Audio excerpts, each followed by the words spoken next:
Hello students, welcome once again in Sundar Sir's classes. How are you? Hope you all will be fit and fine. तो students जैसा कि अभी परीक्षाओं का दौर शुरू हो चुका है और कॉम्पिटिटिव एग्ज़ाम्स भी आने वाले समय में जो है वो होने वाले हैं, जैसे स्टेट है या और भी अन्य परीक्षाएं जो है वो होने जा रही हैं। तो इसी सिलसिले को आगे बढ़ाते हुए मैं आपके लिए आज लेके आया हूँ जो इंग्लिश से रिलेटेड ही एक और टॉपिक है, बहुत ही कॉमन टॉपिक है और अगर इसकी इम्पोर्टेंस देखी जाए तो इसकी इम्पोर्टेंस जो है वो बहुत ही ज़्यादा होती है। ये हमारा जो टॉपिक है ये ना केवल स्कूलिंग स्टूडेंट्स के लिए बल्कि हर प्रकार के जो स्टूडेंट है जो किसी प्रकार की मीन्स अगर वो इंग्लिश के अंदर अगर एफिशिएंसी अचीव करना चाहते हैं, अगर वो अपनी इंग्लिश को स्ट्रेंथन करना चाहते हैं, अपनी अंग्रेजी को मजबूत करना चाहते हैं, तो उनके लिए जो है ये बेसिक्स जो चीज़ें हैं जो मैं इस वीडियो में मैं आपको बताऊंगा उनकी तरफ ध्यान देना बहुत ही आवश्यक है। और ख़ास तौर से ऐसे स्टूडेंट्स जो बिगिनर्स हैं, जो स्टार्टर हैं, जिन्होंने अभी मीन्स शुरू किया है इंग्लिश सीखना या फिर वो इंग्लिश में एक एफिशिएंसी अचीव करना चाहते हैं, तो उनके लिए इंग्लिश की इस बेसिक जो चीज़ें हैं इनकी तरफ ध्यान रखना बहुत ही आवश्यक है। और आज का जो मेरा टॉपिक है जो मैं आज आपके सामने एक्सप्लेन करने जा रहा हूँ वो हमारा टॉपिक है हमारा स्पेलिंग रूल्स का। तो स्टूडेंट्स जैसा कि आपको पता है स्पेलिंग रूल्स जो है वो इंग्लिश जो है वैसे तो एक बहुत ही कंफ्यूजिंग लैंग्वेज है और इसके अंदर बहुत ज़्यादा एक कॉम्प्लेक्सिटी है, क्योंकि इसके अंदर बहुत सी ऐसी चीज़ें हैं जो जैसा दिखता है वैसा बोला नहीं जाता। फिर भी जो है कुल मिला के हम ये नहीं कह सकते कि आप एक भी इसको हम अवॉइड करें इसके रूल्स को। फिर भी कुछ ऐसे कॉमन रूल्स हैं इंग्लिश में स्पेलिंग से संबंधित, अगर आपने उन रूल्स को अच्छी तरीके से स्टडी किया है तो इंग्लिश के लिए स्पोकन में या रिटन में आप काफ़ी हद तक अपनी कमियों को दूर कर सकते हैं। तो लीजिए मैं आज का हम ये लेसन शुरू करते हैं।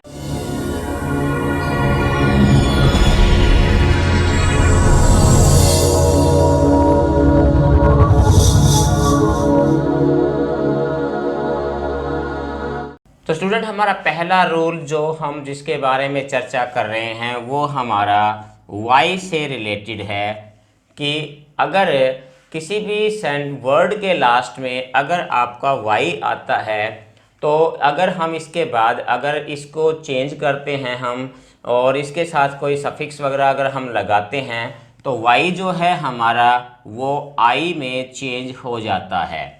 और ये कब होता है? ये उस स्थिति में होता है कि जब या तो वो गिवन वर्ड वर्ब है या फिर वो एडजेक्टिव है या फिर नाउन है। अगर ये गिवन वर्ड अगर इन तीन चीज़ों को दर्शाता है तो वाई जो है आई में कन्वर्ट हो जाता है। कब हो जाता है?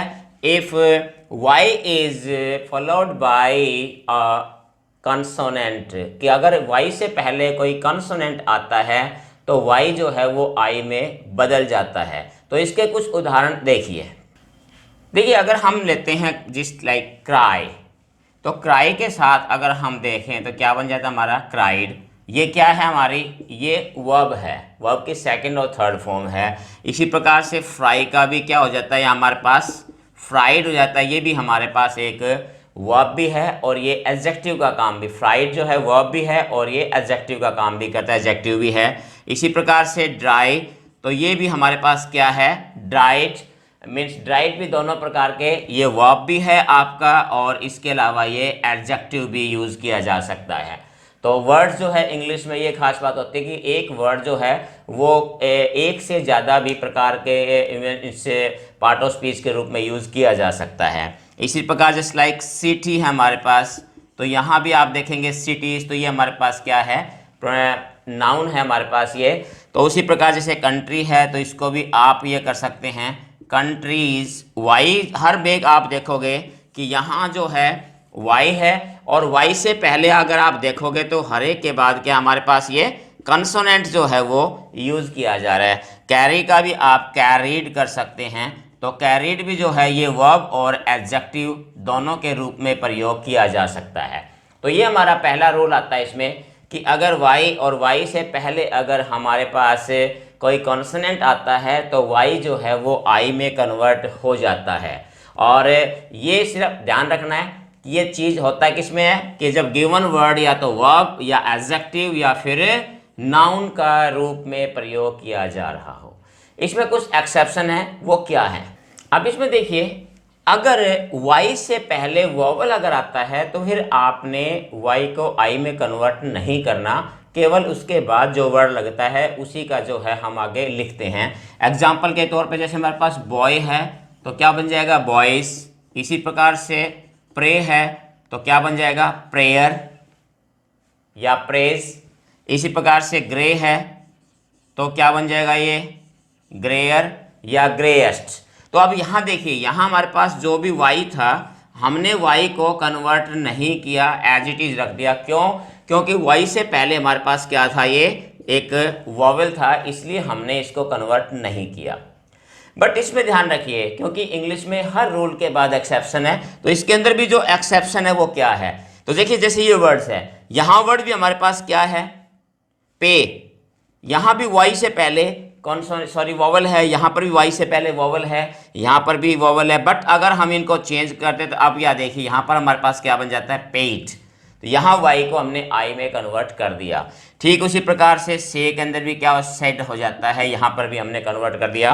उसी प्रकार से ले के अंदर भी क्या हो जाता है लेड हो जाता है। तो ये कुछ एक वर्ड्स हमारे एक्सेप्शन में होते हैं, इस चीज़ का आपने ध्यान रखना है। तो ये था हमारा रूल नंबर फर्स्ट। अब मैं आपको बता रहा रूल नंबर 2। रूल नंबर 2 में हमारे पास देखिए कन्फ्यूजन होता है कि आई ई और ई और ई आई, ये देखिए दो हमारे पास ऐसे वर्ड्स हैं जिनमें अक्सर हमें कन्फ्यूज हो जाते हैं इसको लेके कि पहले कौन सा वर्ड किसके साथ आता है। तो इसके बारे में बिल्कुल आपको मैं क्लियर बता दूं, बिल्कुल क्लियर क्या है कि अगर हमारे पास इनसे पहले अगर सी आ जाता है, अगर हमारे पास सी है तो सी के बाद आप जब भी यूज करेंगे तो सी के बाद आप क्या करेंगे ई और आई का यूज करेंगे। ध्यान रखना, एक सी के बाद ई और आई, और अदर देन सी अगर कोई और लेटर आता है और कोई कॉन्सोनेंट साउंड या कोई भी आता है तो हम अदर्स के साथ जो है हम क्या यूज करेंगे, अदर्स के साथ हम आई और ई का यूज करेंगे। इस चीज का आपने ध्यान रखना है। बट इसमें एक शर्त है, वो क्या कि हम इसको उस समय यूज करेंगे, ये रूल हमारा उस समय लागू होगा कि जब ये जो आवाज है इसकी जो साउंड है, इन दोनों की जो साउंड है वो हमारे पास साउंड ई की साउंड अगर आती है, मीन्स ई मीन्स लॉन्ग, अगर हमारे पास वॉवल की अगर साउंड प्रोड्यूस करते हैं, ये अगर ई की साउंड आती है तब हम इस रूल को लागू यहाँ पर करेंगे। तो कुछ वर्ड्स देखिए इससे संबंधित। अब यहाँ देखिए मैंने कुछ इसी रूल से संबंधित कुछ वर्ड्स हैं, हम आपके सामने हैं। अब यहाँ देखिए, यहाँ हमारे पास क्या है, achieve, belief, believe, chief, thief, grief. अब यहाँ अगर आप देखोगे सभी वर्ड्स के अंदर जितने भी वर्ड्स हमारे पास वो क्या है, यानी कि हमारे पास ई की साउंड आ रही है। और रूल हमारा क्या कहता है कि अदर वर्ड्स यानी अदर देन सी, हमारे पास देखिए यहाँ पर हमारे पास वी है, यहाँ पर हमारे पास जो है ये एल है, यहाँ भी एल है, यहाँ एच है, यहाँ ये है। तो इस प्रकार से अदर देन ई है, तो यहाँ पर हमारे पास जो रूल क्या बन गया, मीन्स आई और ई का। अब इन वर्ड्स को देखिए आप, सीलिंग सी, यहाँ पर भी conceit C, receive, deceit, receipt, conceive, deceive, और भी हमारे साथ वर्ड्स मिलेंगे जहां हमने क्या देखना कि देखिए जब भी आपके पास अगर सी आ रहा है और आवाज इसके अंदर भी क्या है, आपके पास आवाज जो है वो ई की आवाज है, तो आपने क्या किया, यहाँ पर भी सभी के अंदर आपने कर दिया कि प्लस ये जो सिस्टम हमारा आई ई की बजाय क्या है, ई आई पहले आता है। तो ये कंफ्यूजिंग होता है, जो अक्सर स्टूडेंट इसमें कंफ्यूज होते हैं भाई पहले आई आएगा या ई आएगा। तो ये एक सिंपल सा रूल है जिसको आपने ध्यान रखना है। अब इसमें कुछ एक ऐसे वर्ड्स हैं जो क्लियर करते हैं इसको, थोड़ा एक्सेप्शन भी कह सकते हैं। वो वर्ड्स और देखिए वो वर्ड्स कौन से हैं। अब देखिए जो मैंने अभी रूल बताया आपको कि ये ई और आई का जो रूल है ये लागू होता है अगर हमारे पास साउंड ई की साउंड आती है तो। अब यहाँ जो कुछ वर्ड्स दिए गए हैं देखिए आप, साइंस, साइंस, यहाँ अगर आप इसकी साउंड देखें तो ई की आवाज़ नहीं बल्कि आई की आवाज़ आ रही है। इसी प्रकार से एफिशिएंट, एफिशिएंट सी ई की आवाज़ आ रही है, यहाँ पर भी हमारे पास डिफ्थोंग्स है, ई मीन्स ई की साउंड इसमें भी नहीं है। इसी प्रकार से अगर आप इसको देखें देयर, एयर, एयर, यहाँ पर भी हमारे पास डिफ्थोंग है, यानी कि आवाज़ ई की नहीं है। इसी प्रकार से foreign, height, neighbour, A I means यहाँ पर जो आवाज़ है इन वर्ड्स में, तो अगर इसमें आप ये कह सकते हैं कि यहाँ देखिए रूल जो है ये एक अलग से, सी के बाद ई आई होना चाहिए था, या यहाँ पर इसके बाद आई ई होना चाहिए था। ये यहाँ पर लागू क्यों नहीं हुआ? क्योंकि यहाँ पर जो रूल कहता है वो ये कि जो यहाँ साउंड है वो ई की साउंड आनी चाहिए, लेकिन यहाँ पर किसी भी वर्ड में आप देखोगे तो ई की साउंड नहीं आ रही है, इसलिए यहाँ पर ये रूल लागू नहीं होता। अब और एज पर जैसे बाकी जो रूल्स हैं उसी तरह इस रूल के अंदर भी कुछ एक्सेप्शंस हैं, और वो एक्सेप्शंस क्या हैं? अब देखिए कुछ वर्ड्स हमारे पास, मैंने यहाँ कुछ वर्ड्स लिखे हैं यहाँ पर, जस्ट लाइक सीज। अब यहाँ पर अगर आप देखोगे सीज, यहाँ पर बिल्कुल यहाँ पर हमारे पास जो है वो ई की साउंड आ रही है, इसमें भी सीज ई। इसी प्रकार से प्रोटीन, यहाँ पर भी हमारे पास ई की आवाज़ है। और काउंटरफीट, यहाँ पर भी हमारे पास से इसी की आवाज़ है, ई की साउंड है। सरफीट, यहाँ पर भी हमारे पास। तो ये कुछ एक एक्सेप्शंस के वर्ड्स हैं जो आपने ध्यान में रखने हैं, क्योंकि उसी रूल के अकॉर्डिंग यहाँ पर अगर हमारे पास ये अदर देन सी, अगर सी नहीं है तो यहाँ ये आई ई होना चाहिए था, बट यहाँ पर ई आई है। सभी में आप देखोगे तो ये है। तो ये कुछ इंग्लिश में अन्य रूल्स की तरह यहाँ पर भी कुछ एक्सेप्शंस के वर्ड्स होते हैं। तो इसका मतलब ये नहीं है कि हम एक्सेप्शन के पीछे जाके बाकी रूल्स को हम जो है अवॉइड करें। तो ये रूल्स भी आपको समझने में काफ़ी मदद आपके करेंगे। तो स्टूडेंट्स, ये थे कुछ महत्वपूर्ण स्पेलिंग्स रूल्स जिसके ज़रिए आप अपनी स्पेलिंग को स्ट्रेंथन कर सकते हैं और अपने इंग्लिश को भी जो है और फ्लुएंट कर सकते हैं। उम्मीद है कि इस लेसन के ज़रिए आपको अपनी स्पेलिंग्स और अपनी वोकैब को सुधारने का, इम्प्रूव करने का, इसको स्ट्रेंथन करने का अवसर मिला होगा।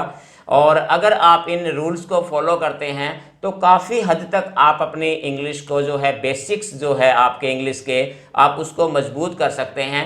और स्पेलिंग के अंदर जो कन्फ्यूज़न होता है, और जो स्पेलिंग में जो कन्फ्यूज़न होता है, आप उस कन्फ्यूज़न से बच सकते हैं। तो आज के लेसन में इतना ही, फिर मिलते हैं एक और नए लेसन के साथ। तब तक इसका अभ्यास कीजिए। Have a nice day. Thank you.